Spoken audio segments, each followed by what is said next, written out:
All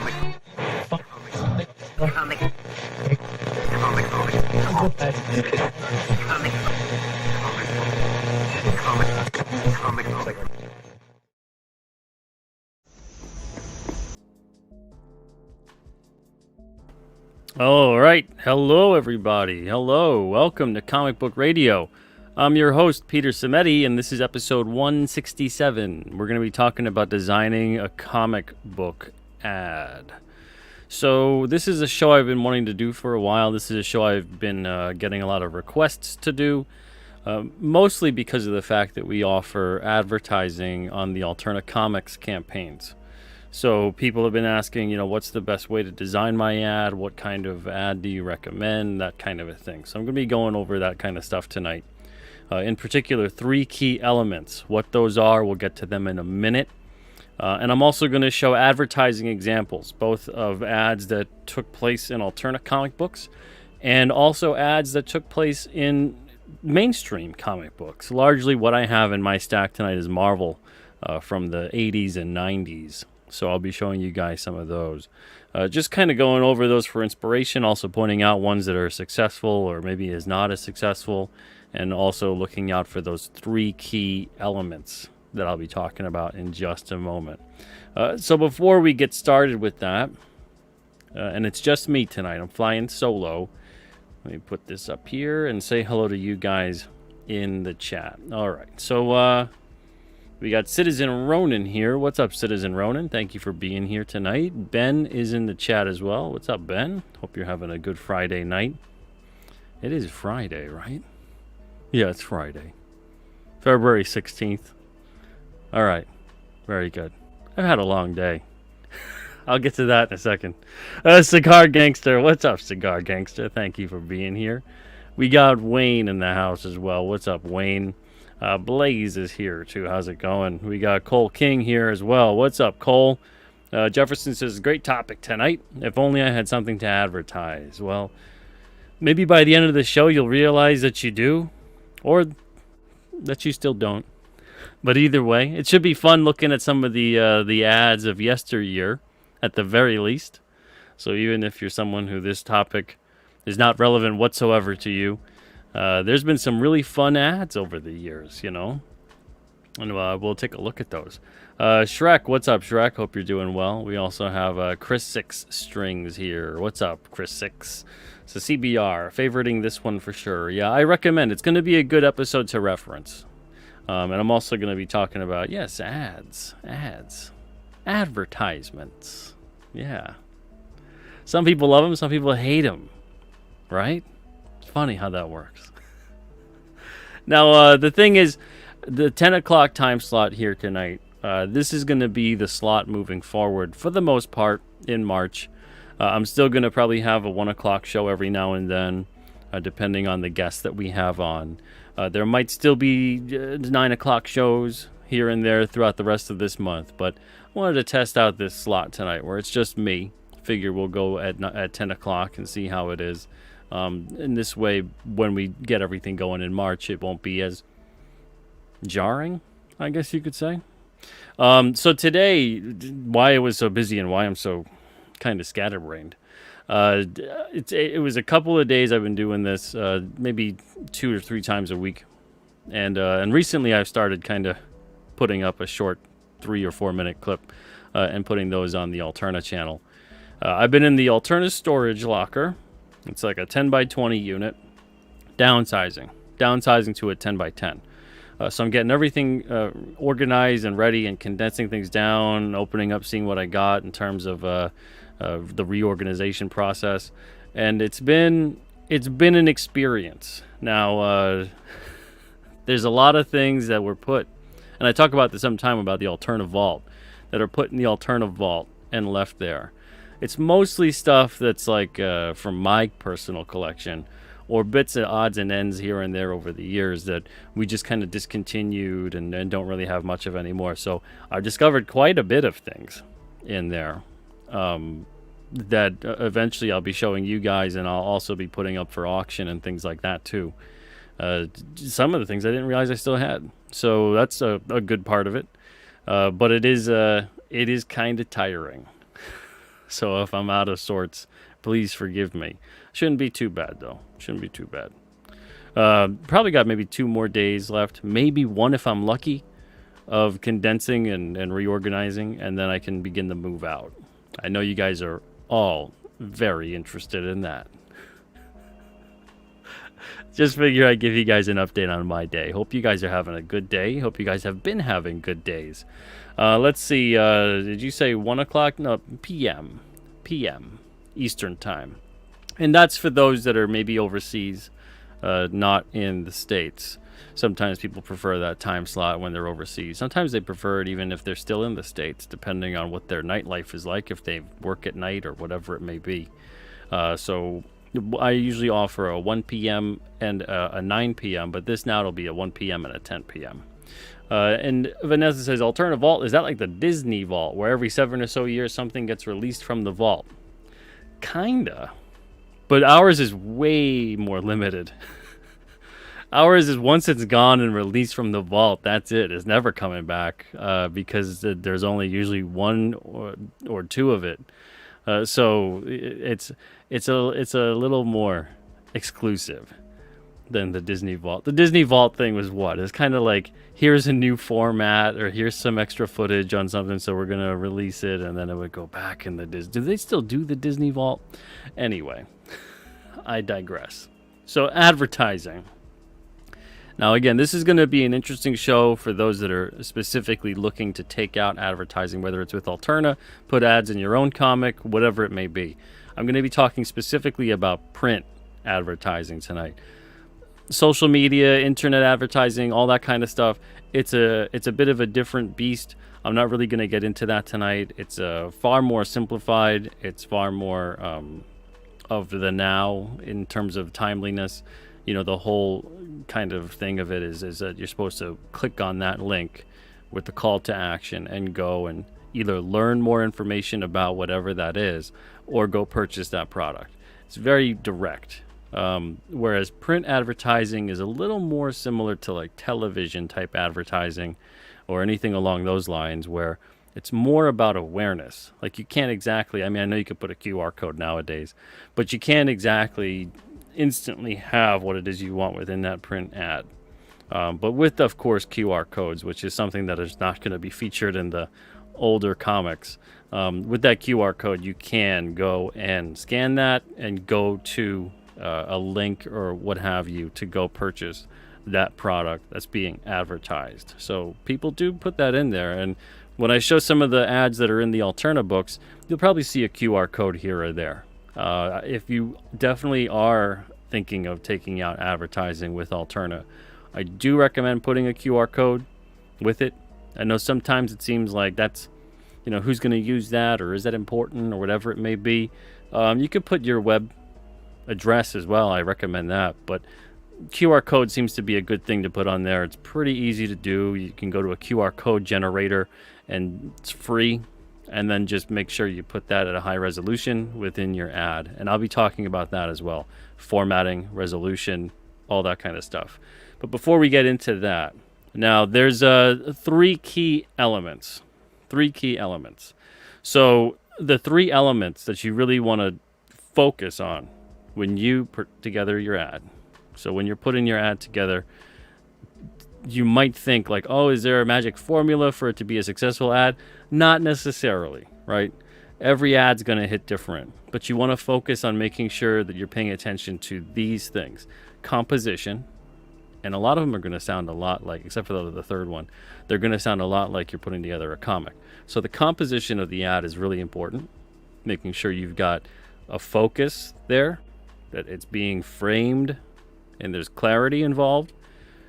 Font is a big deal on ads. It's obviously also a big deal when you're lettering and when you're putting together your comic. But on ads, if you can't really read any of it, if there's that clarity I was talking about, the composition, if it doesn't bring through to font as well and making sure that that's easily understood, that's going to be a major turnoff. And you're going to, as an advertiser, you're going to lose tons of people because they're just going to look at it and go, I don't know what this is saying, so I'm not going to bother. You don't want to make it difficult. for people to read your ad. Some of the older ones, they don't follow that. And you look at it, it's like a big wall of text. Composition is pretty bad. They might catch your attention, but they lose it almost immediately. And then the third one, which is not really in a comic, is the call to action. Now, what is the call to action? The call to action is, what do you want the person viewing the ad to do? Are they going to go to a store? Are they going to go to a website? Are they going to go to a crowdfunder? Is this a coupon of some sort? And if so, for where and for what? So you got to make sure you specify all of those things as well. That's very important. If it's just an ad that, let's say it's an ad for your comic, and all you did was put art, like of the ad, and then the title of the comic, it's not really a successful ad. Nobody knows what to do with that. They see the art, they might like it, and they see the title, and they might remember it, but they don't know any information about it. They don't know where to go. They don't know what the hell it's for. They might even think it's part of the book. Now, we don't design the ads when we put the ads in the books at Alterna. Those come to us from the people that are advertising. In terms of the ads you'll see for some of the bigger comic companies over the years, which I'm going to show in just a second before I dive deeper into everything. And I kind of will touch upon everything as I show those ads. A lot of those ads have to do with bigger corporations, bigger companies, and this is some pro advertising. So it's a good way to take a look and get inspired when you're creating your ad as far as the elements of design, what works for you, what doesn't. This way you can determine what is successful and put that into your own ad. All right, so Jefferson says there was a nice conversation about comic book ads in the last episode of the chat. There you go. So you can take a look at that. That's on Danger Vanessa's channel right there. Okay, so here are a bunch of the comics, and I'm not going to show the front covers. I'm going to show the backs. All right, because this is about ads. So here you've got X-Men action figures. Anybody remember these? Available at Toys R Us. Toy Biz X-Men action figures. Blast from the past. I loved this ad when I was a kid. There's a book I have where I've got ones circled of what I wanted. I think all I had was, let me see. When I was a kid, I had Cyclops, Archangel, Nightcrawler, and sadly Nightcrawler lost a leg. That was sad. And then I had wanted Magneto, of course. You know, they need a villain to fight. I didn't have Magneto, though. I don't think I had any villains. And then I always wanted the Colossus. He had a big giant, from what I remember, he had a big giant dumbbell kind of a thing. But here's the ad for that. All right, so I'm going to go over these for a second. See if you dig this ad, if you remember it. All right, now on to the next one. That's X-Force number 1. Has a wraparound cover. So we're going to have to open this up to see the ad I was talking about. Now this ad might be very familiar to you. It's also in the thumbnail. This was for Marvel Universe Series 2. You have all the hands there, the various characters holding the trading cards. I loved this ad when I was a kid. I thought it was great. Really, really fun. Here's another one here. This is for the Terminator 2 Judgment Day on NES and Game Boy. Like I said, these are kind of going to be a blast from the past. Maybe you recognize these ads. Maybe you do not. You can determine whether or not these ads are successful. These ads are successful, obviously, based on whether or not you'd like to not just take a look at the product, but even read more about the ad. Now, these kinds of ads were always throughout comics, especially on the back covers, TSR. All the different role-playing games and guides and whatnot. Crunch and Munch. Look at that. You get a trading card in Crunch and Munch. Look at what they used to put out there to get people interested in comic book characters, especially people who like crunching much. This is another one here. Anybody remember this game? This is a big deal. September 13th, huh? That's when this was released. It was Mortal Monday. Prepare yourself. Remember Mortal Kombat. Super NES, Genesis, Game Gear, Game Boy. All right. A lot of these ads, if you read comics during that time period, late 80s, early 90s, things like that, you'd probably remember all of these. Again, what I'm showing largely is Marvel comics from that time period. Nice handheld game here. You could do a whole entire show about the Hostess ads, right? I don't think there's any Hostess ads within these books. I'm mostly right now focusing on the back covers just because it's easy to hold. Here's a NBA Jam cover. This was a video game, of course. Super Nintendo, Genesis, Game Gear. Candyman. I believe this is the sequel, isn't it? So there's a Candyman ad in that book on the back cover. Another NBA Jam one. This is different than the other one. You can see. Same product, two different ads. And that's important too. If you're going to take out multiple ads, you know, kind of mix it up. It's important to have the same ad, but it's also important if you're going to do multiple ads over the course of time. Mix them up. This one is simplified, but still effective because of the composition. All right, and then I got just a couple more to show, and then I'm going to run through them again, highlighting various things about them. This is just kind of a check out what's there. Again, this will be a good learning type episode if you're interested in advertising your comic with anyone, not just Alterna, anyone at all.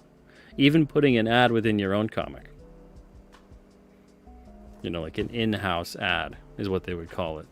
Now, here are some ads from, that's the end of the Marvel 80s and 90s comics. Here are some ads within the pages of Alterna.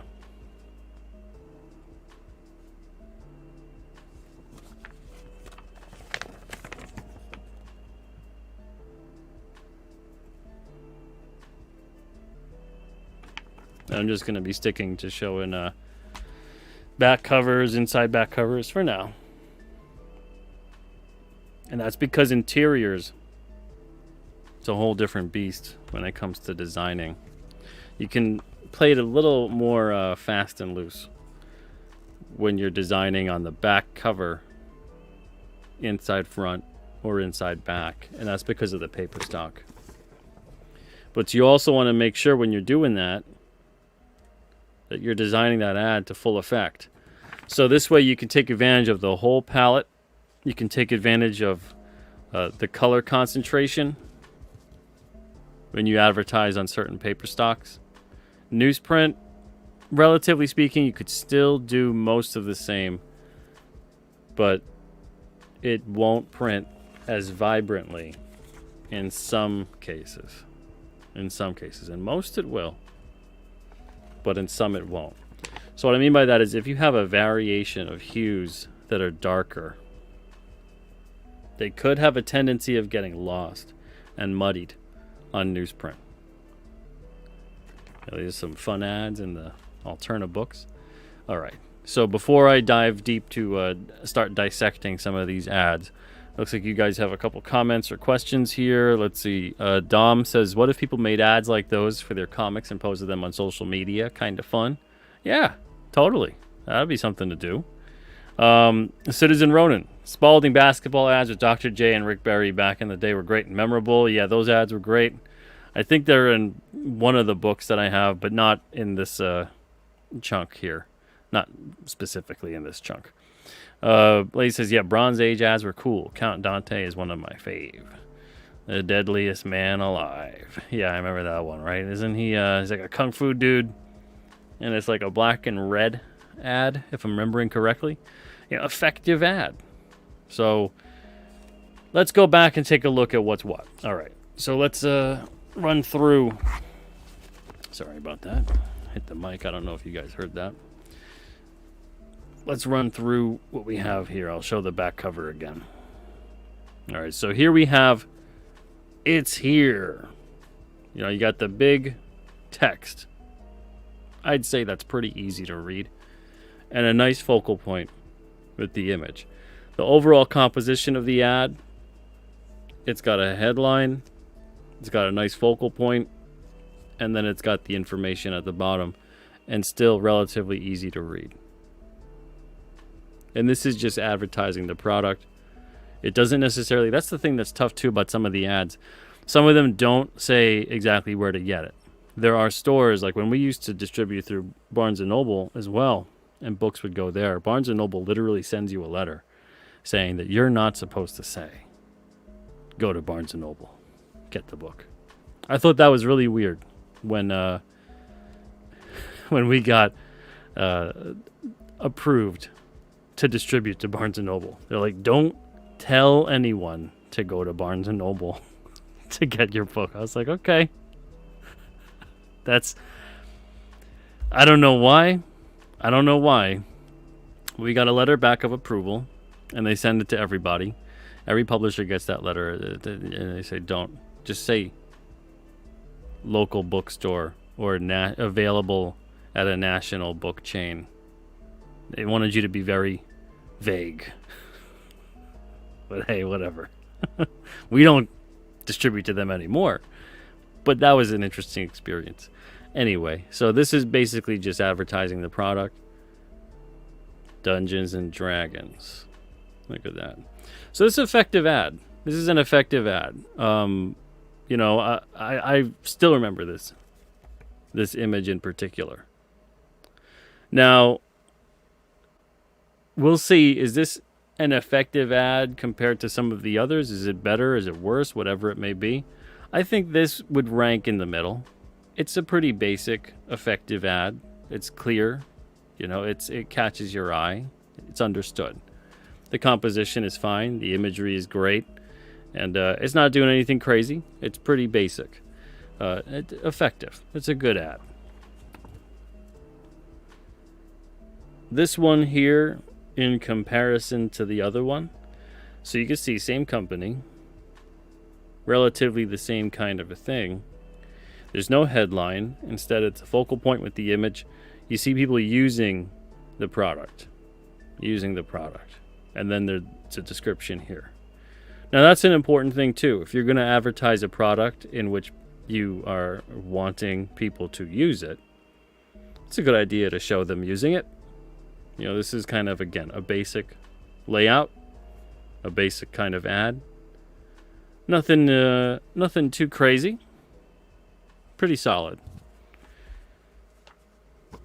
A lot of the TSR ads are relatively memorable for being solid, good, they're okay kind of ads. Not great, not bad, at least to me.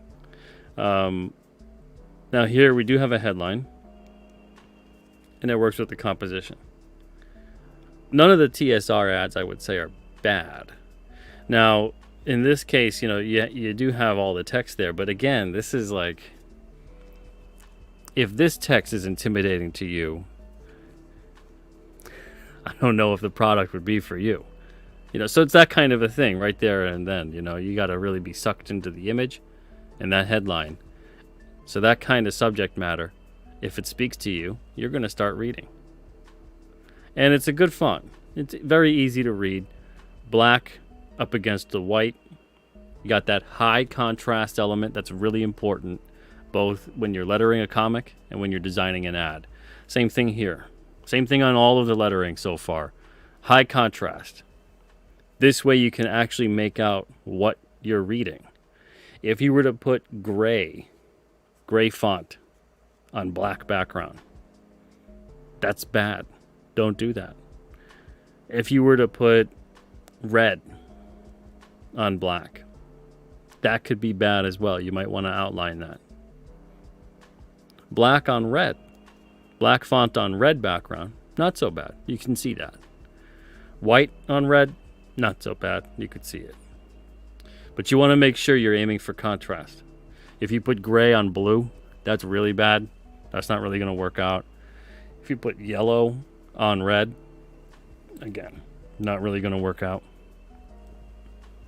Yellow on white, not really going to work out. You're aiming for contrast. Contrast provides an easy, or at least easier, reading experience. So here's the simple but effective ad. This is for Fleer basketball cards. This thing is very easy to read. You could probably see this if it was the comic front cover. You could probably see this from 10 feet away. Now, do you need to design your ad like that? No, not particularly. But man, no one's going to miss what the hell this thing says. Nice, clear, easy to read, easy understandable font. And a play, of course, on the size of the trading card package. You know, so being clever with your ad copy, that's the writing, the text, is also important. You want to be engaging with that. Now, the headline, of course, this is a headline. It's not at the top. It's over here. So it's a little bit different in terms of how the format is. But it's still just as effective. So you have all of the imagery, the focal point right there. The white background really isolates and frames what's there. Now, is it the most exciting ad in the world? No. But this is more effective than an ad that has a ton of imagery on it and you don't have a focal point and you can't make out what's what and the text gets lost in the background and it's difficult to understand what's happening and what's being sold. What happens at that point in time, I know this is why advertising in comics frustrates people. I'll find an ad on the inside. Okay, here we go. This ad is for, what is it? Is this Sweet Tarts? Yeah, Sweet Tarts. The whole entire point of an ad in a comic or in any print publication is to stop you dead in your tracks from what you were doing previously, which is generally reading the story in the comic book, reading an article in a magazine or newspaper, whatever it may be. So the point is to go, hey, look at us, look at me, pay attention to me now. And that's why a lot of people don't like them sometimes. I'm fine with it because usually it's like, you know, you're looking through, you're like, oh yeah, look at the ad, it's right over there. Okay, go back to the story. That's fine. And that's all. Simple as that. There's another ad on the inside. Now you'll notice that when they effectively are putting these things together in newsprint, you're going to notice it lends way more towards this style ad. Again, talking about before, even though it'll look great, I never understood why. Look at the colors on this, right? This is Whilce Portacio, Scott Williams, and then who's the colorist on this?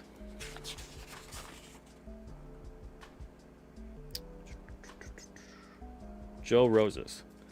Okay, so the colors look great. Newsprint. Oh, newsprint, it's going to deteriorate and you can't see anything. Okay, if you don't really know what you're doing, I suppose. But, and for those wondering, that's this X-Men issue.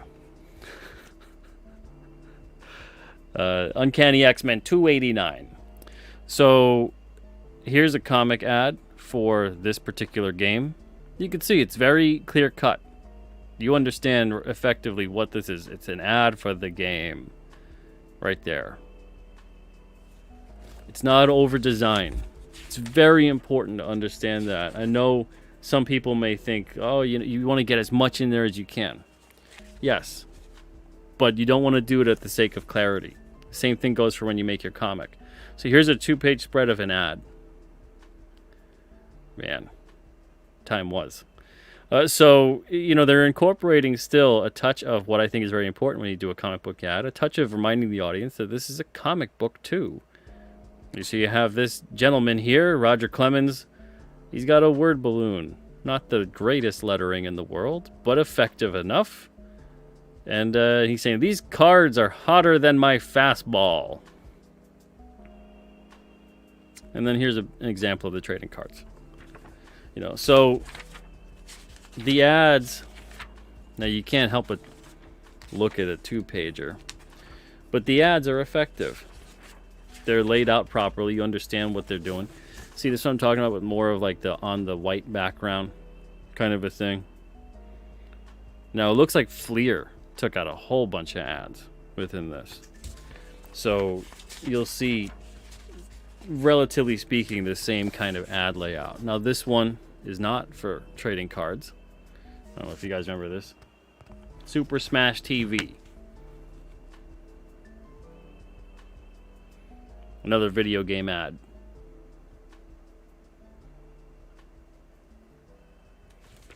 All right, so effective advertising. Very clear and simple. And then even this one here. It's got more going on. But just like in a good comic book, it knows how to direct your eye with the text and the imagery. Anybody have this game? I never played this one. I played the one that looked like They Live as a Simpsons game with Bart with the sunglasses. And then, of course, the one that was always in the arcades with the whole family, and like Marge would beat you with the vacuum cleaner and stuff. So, here's an ad for this game, and you can see the composition of it. Really study that. If you're going to take out advertising in print, if you're going to do anything regarding that level of it, look at some of the past ads. Check them out. Even if you don't have any of the older comics too, because they don't do advertising as effectively in a lot of the newer comics nowadays. Sometimes they don't do much advertising at all, depending on who you look at. But go to your local comic shop, pick up a couple in the back issue bin, look through and get inspired by the advertising within. So again, here we're talking about the NBA Jam ad. This is in your face. You cannot miss what this is. Now, is it telling you exactly what it is? Sort of, kind of, right? So it's a video game. It's not showing you any little screenshots or anything of the game being played. But that's not really the point. The point here is to get your attention. And chances are, because of arcades back in the day, chances are that if you enjoyed this game at the arcade, you already knew what this was. So that was the ad for that. Pretty effective in terms of just in your face. Same thing there with this one. I wonder what the year difference is between these. This looks like it's I wonder if it's the same. No, it's a different game. So here's and then here is, I think, probably the sequel. All right. Candyman, this one's not as effective. On top of being pretty dark in terms of the color scheme, elements of it kind of get lost. Definitely more of a time-sensitive kind of ad, obviously. It's telling you to get the movie when it comes out. These kinds of things are going to be more time-sensitive than a video game or another product because of the fact that movies are obviously, they don't have forever within the theater. But you can still see this, of course, and go pick it up and go watch the movie whenever. So maybe this is the first time ever you're seeing this thing existing. You could probably go look it up and go watch it tonight. That's what makes, even though this isn't as successful in terms of clarity and things like that of the ad, that's what makes print advertising very important. You have to think, not just about the fact that this person will see this in this instant and will it apply to them, but when you design the ad, there's a good chance they're going to see it years later. This is from 1994. 94. So we're talking 30 years ago. 30 years. All right. Now, if someone sees your ad 1 or 2 or 3 years later, great. 30 or so years later, even better. Man, that ad dollar keeps on paying. So here is an ad for the X-Men Tiger game. Here's a handheld game. These things had the best graphics here on the art. Not so much on the game. But some of them were pretty fun. Anyone have this one? So this ad is great. It's a little busy, but it gets the point across. The focal point is still not lost. You know that it's this X-Men handheld game here. They make it a point to have that stand out. See, look, they didn't do yellow text on red, which would have been a no-no. They did red text on yellow, which pops more. Important to look at that and understand. Now, of course, it does help when you have an ad that you have great art on the ad. That kind of stuff obviously is also subjective. But, of course, the fact of that when you have an ad, you want to have great art on it. You want to have copy, text, that is interesting, that catches your attention. I'm not going to discuss those elements because those are so subjective in terms of what the product is and then who your target audience is and who you are. I'm talking more in generalities between the font, again, the 3 key elements of the font, the composition, and the call to action. Now, a lot of these, the call to action is basically and essentially just the fact that you are aware that this product exists. And that's because for the most time, this time period does not have QR codes and websites and things like that. Some of them will tell you to go to a store, like the X-Men action figure ad tells you to go to Toys R Us. Some of them will say things like that. But most of them, the call to action, like on the video game ads, is talking about the platform that the video game's available. Trading card ads, comic book ads are going to maybe tell you to go to a comic book store or things like that. But that still is an important part of it. Nowadays, man, it's really important. The call to action on your ad, if that's not there, the ad is almost useless. So you've got to make sure. Let people know. So here's Mortal Kombat. Mortal Kombat was a really big deal when that came out. I remember the lines when I was a kid to get this game. Man, big deal. Big deal. All right, so they're not even mentioning. That's brand power in terms of logo and what you have as a product. They're not even mentioning the title. Not at all. It just says Mortal Monday. Doesn't say Mortal Kombat on here unless you look in the fine print of the legalese at the bottom. The logo alone is what is selling this for the most part. If you know this logo, you know what they're talking about. Same thing happened with the Batman 89 movie. A lot of that was just the logo, just the bat symbol, nothing else. Maybe the date of when the movie came out. Wouldn't even say Batman. That's when you've got a powerful logo. So here is the Crunch and Munch ad. You get your Crunch and Munch and you also get your cards. Don't worry, the cards were put in like a little plastic. It wasn't like among the Crunch and Munch. That would have been funny. Oh, look at that. Your candy coated trading card. You know, Crunch and Munch had these for a while. They're expensive, man. You go on eBay and try to get these. They're shockingly expensive. But I guess it's not too shocking because to collect them all and get them together and make sure they're in great shape, it probably took a couple of Crunch and Munch boxes. And it probably was not in the most gentle of hands when they were opening these cards up. But that's an effective ad.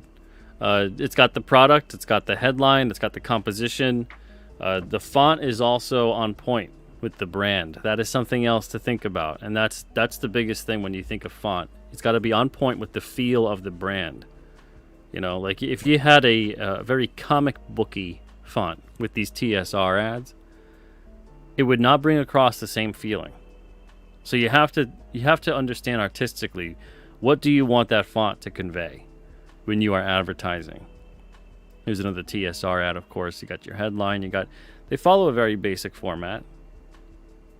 But after a while, you'll notice too, a lot of these companies, their brand is also emphasized within the ad.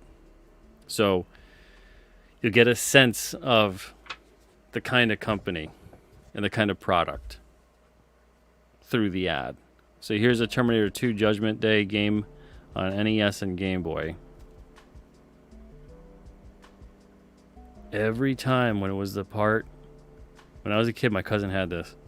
And every time it was the part where they're going down the alley. And the T-1000's in the truck chasing them. They had that part in here. Oh, man, that was difficult. That's when I'd die. So here's the Terminator 2 game. I don't know if you guys had this. This has more text than we're used to seeing on the previous ads for the back covers. But it's still readable. The contrast is still there. And it still fits the theme of what they're trying to sell. Keep in mind, the whole point of advertising is awareness. Awareness. It's advertising, just another word for paid awareness. Has almost nothing to do with selling till you get to a call to action. Now, the call to action part is about selling or directing you elsewhere. But the primary purpose of the ad in and of itself is to just say, hey, look, this exists. This exists. Are you aware of it now?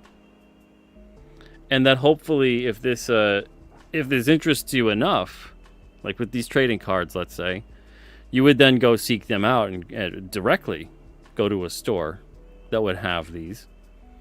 Or if it interests you, but not so much that you're going to specifically go somewhere to get the product, that when you do go out wherever you are and you were to see the product, so in this point, if you were a comic book fan or you went to the toy store, because they sold these cards at Toys R Us and things like that too, and you would see these cards, you'd recognize them from the ad and you'd pick some up.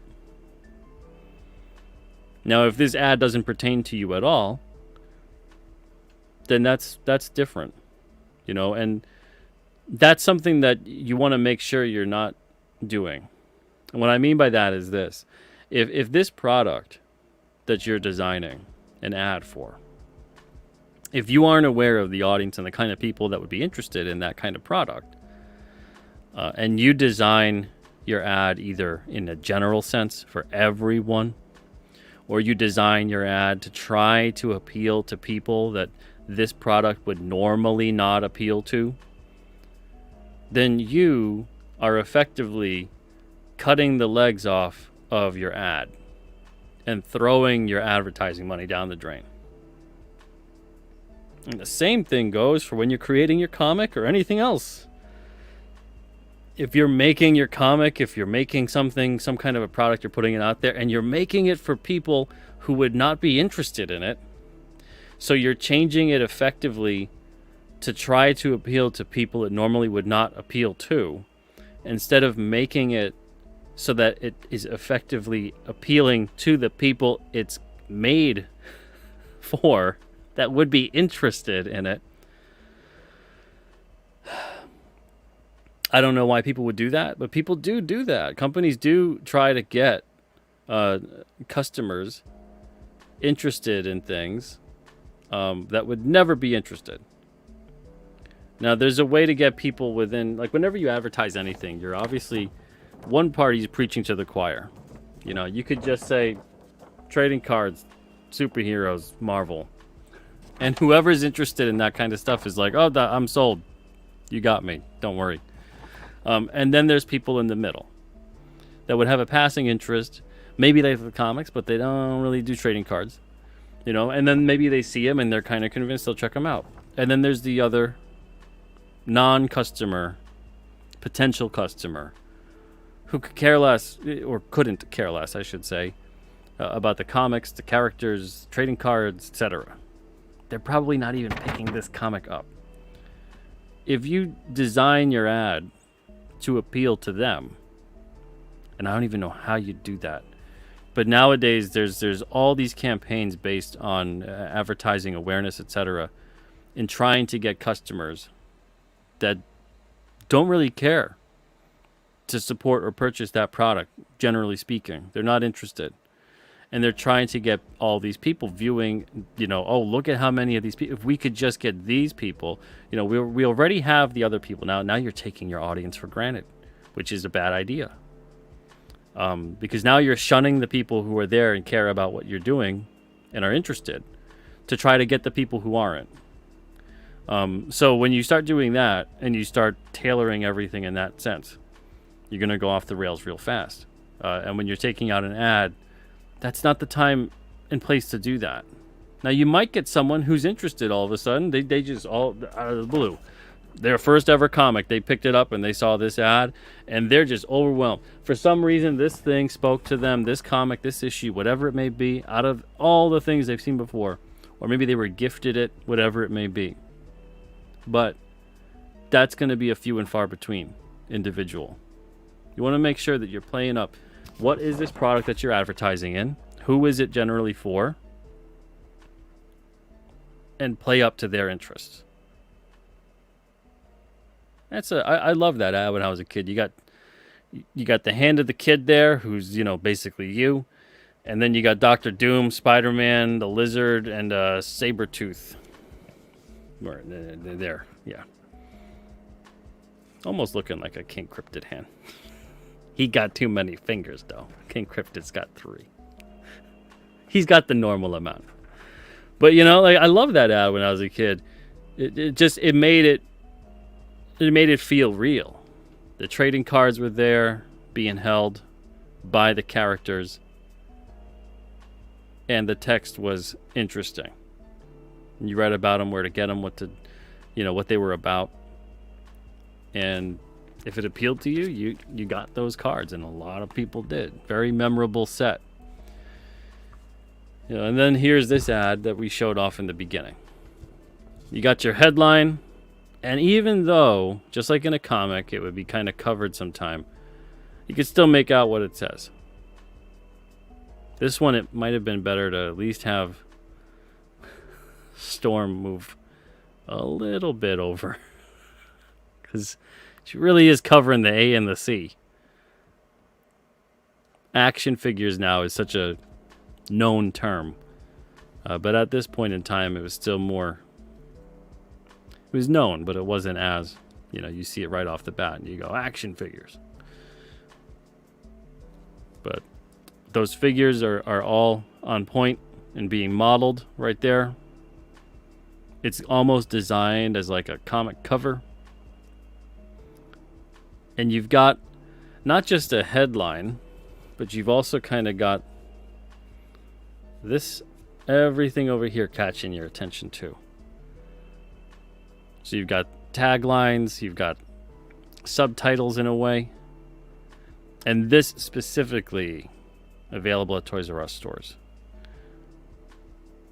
More than likely there was a deal made, because that's the thing. For some reason, retailers, especially national chain retailers, they don't necessarily want you to point out because it makes it seem like you're in partnership with them.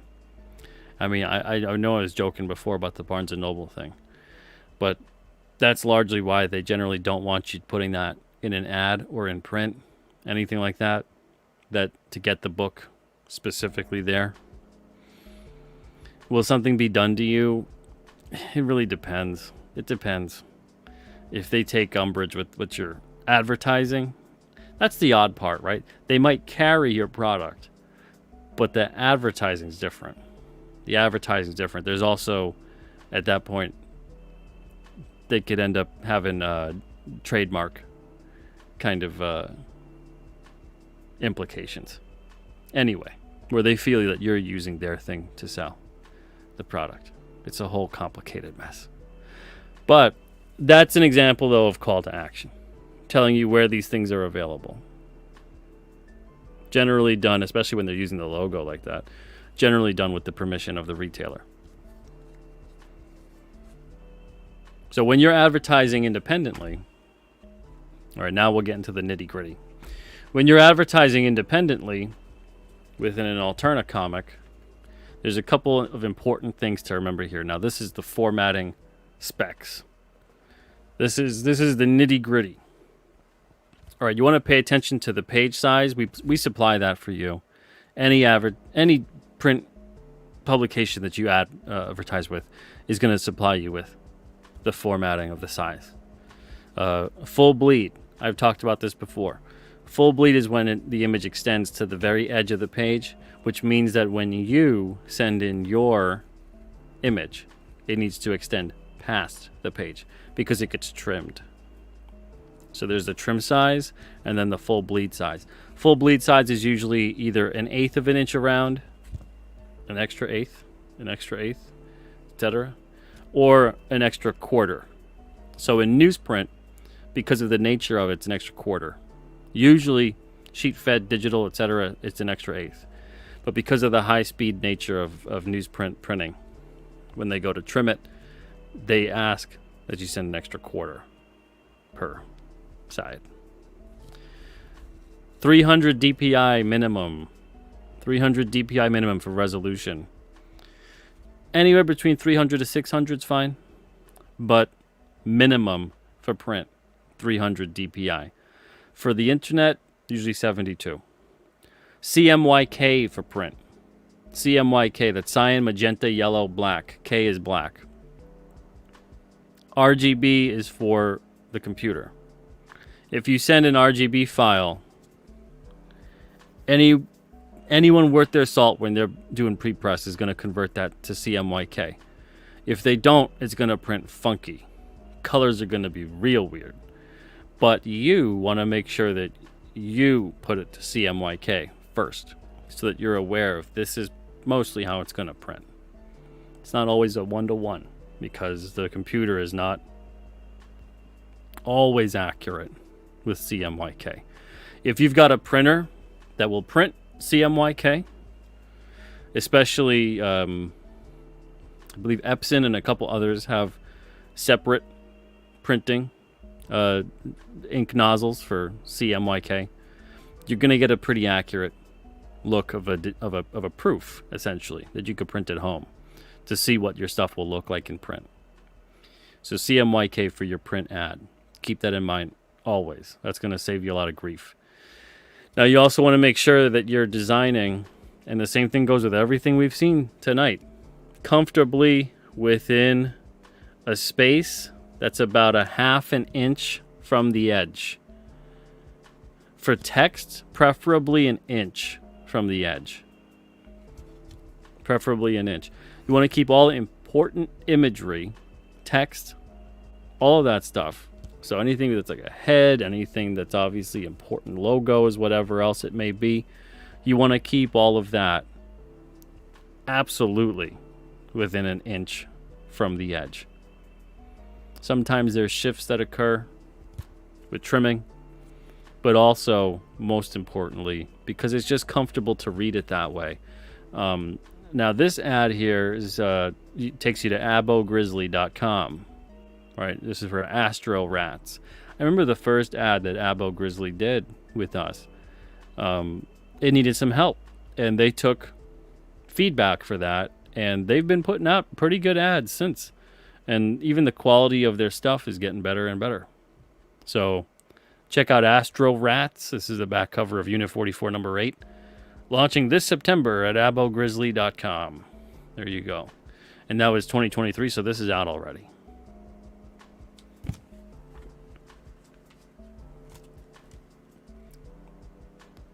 This one here, Thief, Killer, Hero, SigmaComics.com. This is a back cover of Blood Realm number 13.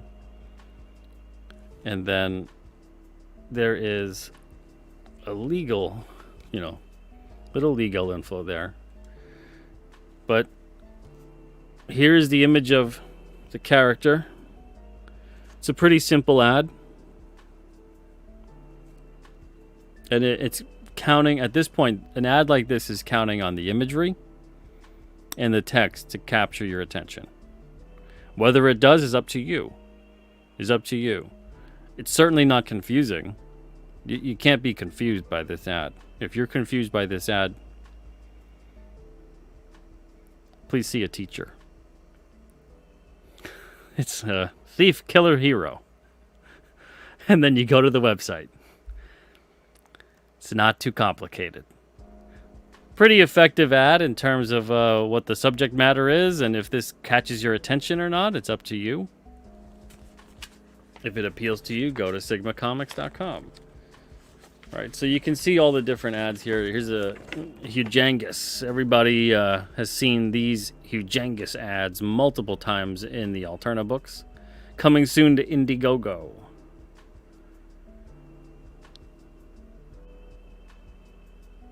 There you go to hujangus.com. Now, one thing with the Hujangus ads, I would say that you don't, and this goes for every ad too, nowadays you don't really need that. You don't need the www.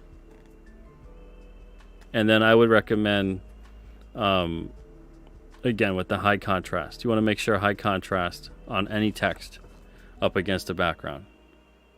A good job here. Pretty good job there.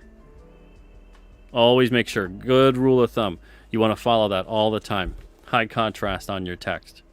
Now, I don't really give feedback on the ads that come through. It's not as difficult to see when you have the page there. But you do want to make sure all the time that stuff, it pops. The text, especially. So on this ad, for Hujangus, this we wanted to make sure it was understood as an advertisement because of the fact that King Cryptid was involved. That was with my permission. So there's a character talking about the book. And then see, they put hujangus.com. Very good. And that's for King Cryptid number 1 on the inside cover. You see the Red Valkyrie ad right there. It talks about all the different things on that specific channel. The only thing here is, again, you got redvalkyrie.net. But, again, I would stress, try to get the high contrast. Try to get the high contrast. A lot of the ads are solid ads. But I do notice that when it comes to the font, the lettering, things like that, go for the high contrast always. Now here's an ad that you probably have seen often within the pages of Alterna, comic book lettering. This is Rick Joseph. If you need a letterer, hire Rick. This ad has been seen by many, and people have hired Rick for his lettering based on seeing this ad. He's even got the QR code. There it is, QR code. Take you to that website. Lightamatch.com. Right? This is a man who understands about high contrast. And then here's something that it's a good looking ad considering. And I'm not going to tear down anything, of course, but it is a bit busy only because this ad here lacks a hierarchy of where to follow in terms of importance within the ad. Beautiful naked robot that pops out. But, you know, and then robot co-op.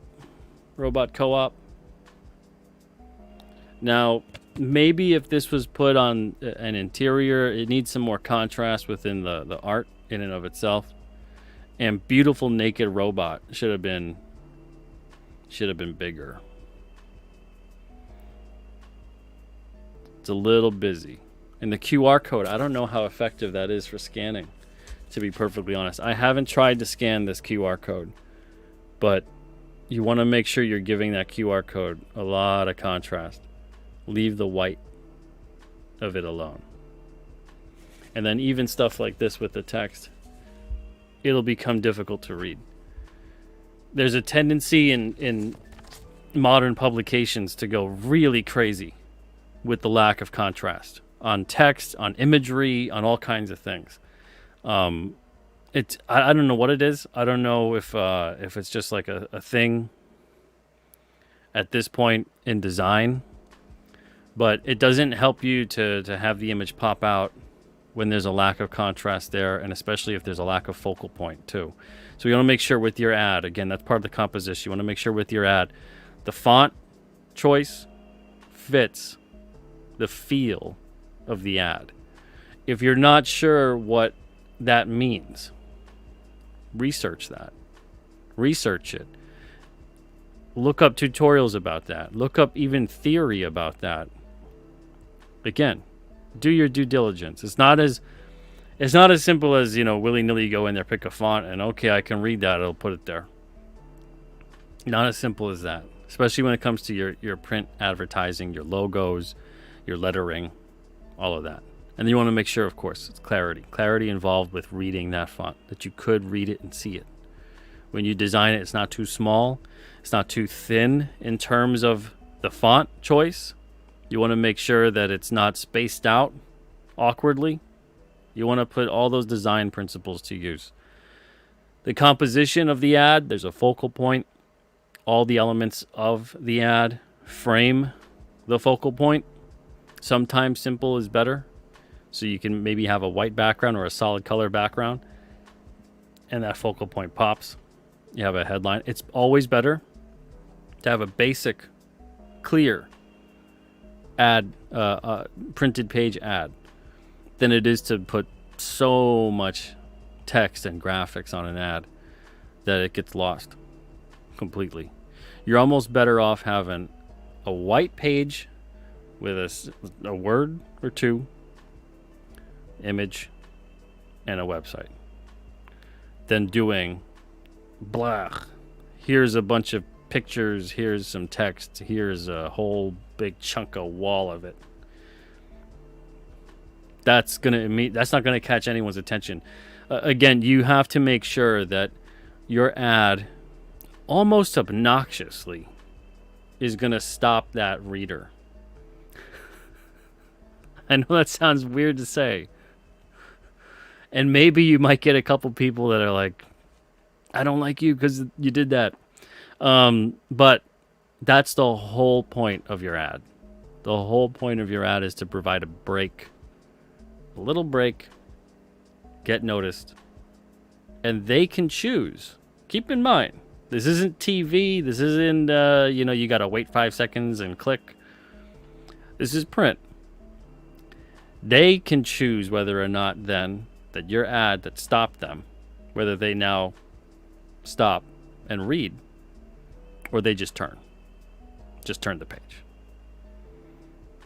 So when someone's like, the ads, they overwhelm me, they're, it's like, turn the page. You could turn the page. No one's saying, look, you got to stay on this for 10 seconds. You can't turn that page. Just turn the page. Continue with your story. And there's more people than not that will do that. And that's the reality of print advertising. Hell, that's the reality of most advertising. Most people will ignore, or try to ignore, the ad, the commercial. It's your job to try your best as an advertiser to not make them do that. Sometimes it works, sometimes it doesn't. But that clarity in design, that will help you a lot towards making it understood that this is an ad. Stop right here, take a look, however long, and then move on. Then the last thing, of course, is call to action. The call to action is to tell you to go to a site, go to a store, go wherever. It tells the audience person who has taken the moment is now you got their attention. So the font and everything and the design, the composition, all of that has got their attention. The call to action is the close. The call to action is the thing that says, okay, now that I've got you, this is where I want you to go. If you don't put that there, that's crucial. That's a crucial thing to put there. If you don't put that there, that is a big mistake. So you really want to make sure that you have that call to action. Again, telling them a site to go to, a store to go to, maybe both. If you do put a national chain in there to go to, make sure you have their permission. I know that might sound weird to say, but even if you're an independent, you want to make sure you're up to snuff with that, because sometimes it could bite you in the rear. So it's always good to just say go to the website that you own and control. And then maybe on that site, there's a list of links and they'll take you to the national chains and whatnot. That's a way around it. Putting it in an advertisement, putting it in print, using logos that aren't yours and putting them in there, all that kind of stuff in regards to print. Sometimes it could bite you. So just when you advertise and you put your design out there, again, make sure those three elements. Those are very, very important. And that's what's going to ensure that you design as an effective as possible ad as you possibly could. We saw a lot of great ads tonight. A lot of you guys remember some of those ads, which is a testament to their design because especially those comics that are 30 or more years old, it's been a while. So let's see here. We got a couple questions. AL says, people go to school to study how to design ads and you're just giving it away. Yeah, I got way more of an education learning from other people who do it for a living than I did through going to college. Went to college still, which then taught me you can't just say you went there and then that's the extent of your learning. A very expensive lesson to learn that the majority of what you learn that's really important will not really take place there. It will take place throughout the course of your life. You got to make sure you're always willing and able to learn from anyone and everything that you come across. Let's see here. We got a couple questions here, do we? I don't know. I'm taking a look. Citizen Ronan wants to know how many kids tried to lick the sweet tart that was on that ad. Hey, maybe they did, right? Yeah. TSR always had great ads. Yeah. That's the thing is if you enjoyed that kind of thing. See, they were going, we're going to go full tilt. We know our audience. This is what they would like. And they're going to get more of that with the products that we sell, which is important. So there's no lying in the advertising with those ads. Very important too. There's no sense of bait and switch. There's no sense of you're cheating them, pulling a fast one, anything like that. The ad was a preview in a way to what you were going to get with that full product. So very effective. Maybe not the most crazy outside the box concept or something for an ad, but classic. Can't argue with it. I'd rather see every ad looking like that than some of the ones that really, they're crazy. They try to go out there. They're too much, over-designed, and they're garish. And unfortunately then forgettable. And the only part sometime that you think of that you remember them for is for just how obnoxious and busy they were. They didn't really stick the landing in terms of getting you interested in the product or even aware, even worse, even aware of the product. You just remember that they made you feel like you just wanted to not look at that any longer. Let's see, any questions here? I'm taking a look some more.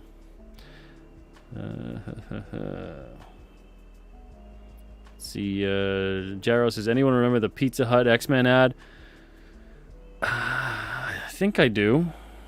Weren't they were selling VHSs too, right? I remember the Pizza Hut X-Men books. I had 3 out of the 4 of them. But yeah, I remember, I'm pretty sure they were selling like the first episode or 2 of the X-Men animated series through the Pizza Hut X-Men ad. Pretty sure, if I remember correctly.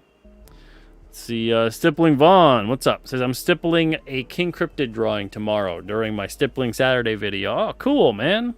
Tag me in that. I want to check that out. That's cool. Thank you, man. Very nice. Very nice. Let's see here.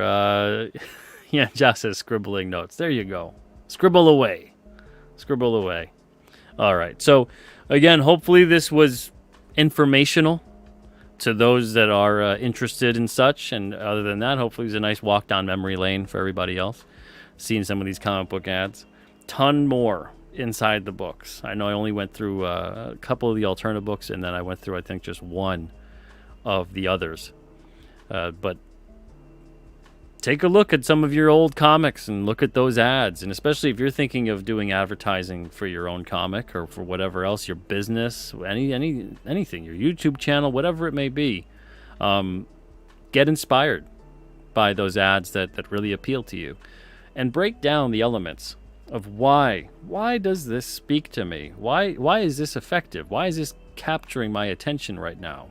Is it the imagery? Is it the text? What is it? Usually the headline and the imagery is what's going to draw you in. It's like on a cover, same kind of philosophy. And then in terms of after that, after they've got your attention, what are they doing with it? Where are they sending you? What are they informing you of? And that's the whole purpose of whatever other text comes afterwards. Very important. So if you do want to pick up any advertising that's on the Alternate campaign, we only got 3 days left on this campaign here. Advertising is available at the bottom of alternacomics.com/funding. The full page ads are $25. Very affordable. The best value in print advertising that you could possibly get. Because there'll be people that take out these ads, and like I said before, we've got books with ads from years ago, and people still see them to this day, and will still go to those people's product, website, whatever it may be. We have a sale going on that's only going to last for those 3 days that are remaining of the campaign for the premium spots, the back covers, the inside front cover, and the inside back cover. So we got back covers available for Unit 44, 9, and 10. Those are $80 instead of $100. And we got inside front covers for Unit 44, 9, and 10 as well. $60 instead of $75. It's a very popular series. If you're thinking of not getting an ad in this series, you should think again. It's a good series, popular series. One of the only titles at Alterna, to be perfectly honest. Not to put the others down, they're great too. But one of the only ones that issue over issue has been growing in readership. Keep that in mind. Unit 44. Ever since issue 5. Issue over issue. Upward trend. Important to remember that. Inside back cover. $40 right now instead of $50. We have that available for Blood Realm number 14. Horace H. Hoover number 3. And Unit 44, 9, and 10. Back covers are sold out for Horace H. Hoover and Blood Realm. Inside front cover also sold out for Horace H. Hoover and Blood Realm.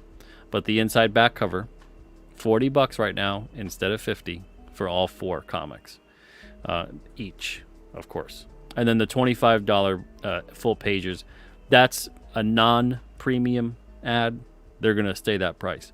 So in 3 days, all the premium ad prices are going up 20%. So save some money, get your ads in now.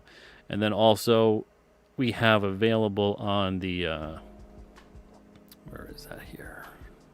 King Cryptid, number 5 to 9. So this campaign, we've got ads left on here too, and these are available until March 1st. March 1st, they're coming down. So you can't even get these past that point. So full pagers, $25. We got a couple left on all 5 issues. Inside back cover for number 6, $50. And King Cryptid is the highest selling series we have. So if you do want to get the maximum exposure, the most eyeballs on your ad, go for King Cryptid. Number 6, the inside back cover is $50. That's the last inside back cover available. Inside front covers, $75 for 7, 8, and 9. 5 and 6 are sold out. So there are no back cover ads on King Cryptid because those just are another cover. So keep that in mind as well. The best spot would be the inside front cover, but we do have full pages available at $25 a piece. So that's that. Again, thank you guys so much for being here tonight. Really appreciate you guys and joining me on this both informational video and a walk down memory lane, taking a look at some of the ads of yesteryear. It's crazy to think that a comic from the 80s and 90s is 30 to 40 years ago. I know for some of us, 2000. Oh, that was like 5 years ago. Try 24, right? Crazy to think that. But time goes like that. So anyway, thank you guys for spending a little bit of your time with me tonight. It's very precious, and it means a lot. Appreciate it. Other than that, hope you guys have a wonderful night. I'll be back on this channel. Let me see. I'll be back. Man, I might be back on Tuesday, the 20th, because tomorrow I'm on Clayton Barton's channel at 8 o'clock Eastern. And then Sunday, I'm on with Aaron Lepresti on his channel at 7:30 Eastern, 4:30 Pacific. So hope to see you guys there. Other than that, I'll see you guys here on Tuesday the 20th, 10 o'clock Eastern.